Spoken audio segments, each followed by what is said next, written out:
کرنے والوں سے زیادہ رحم کرنے والا ہے۔ مجھے آزمائش نے آ لیا ہے اور تو ارحم الراحمین ہے۔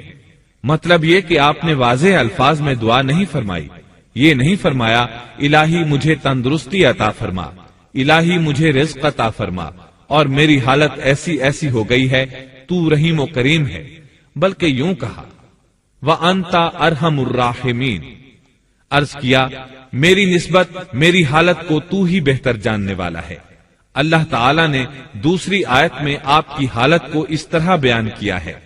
سورہ صاد آیت 41 میں اللہ تعالی فرماتے ہیں اور ہمارے بندے ایوب کا بھی ذکر کر، جبکہ اس نے اپنے رب کو پکارا کہ مجھے شیطان نے رنج اور دکھ پہنچایا ہے۔ گویا آپ نے اس بیماری اور مصیبت کو اللہ تعالی کی طرف منسوب نہیں فرمایا، بلکہ اللہ تعالی کو اس سے مبرہ و پاک ٹھہرایا اور اسے شیطان کی طرف منسوب کیا۔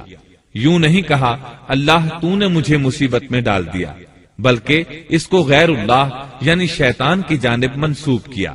حدیث میں بھی اسی طرح آتا ہے وَالشَّرُّ لَيْسَ إِلَيْكَ، برائی تیری طرف سے نہیں ہے۔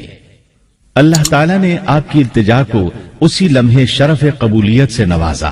کتنے ہی موقع ایسے آئے تھے کہ اس سے قبل بھی آپ دعا کر سکتے تھے اور وہ قبول ہو جاتی، لیکن آپ نے صبر کا دامن تھامے رکھا۔ اسی لیے مدتوں سے ضرب المثل چلی آ رہی ہے صبر ایوب۔ جب آپ نے اپنے پروردگار سے اس انداز میں دعا مانگی تو اللہ تعالیٰ نے ان سے آزمائش ختم کر دی۔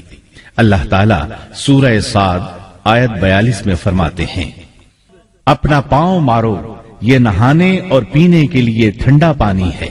جب انہوں نے پاؤں زمین پر مارا تو پانی کا چشمہ جاری ہو گیا۔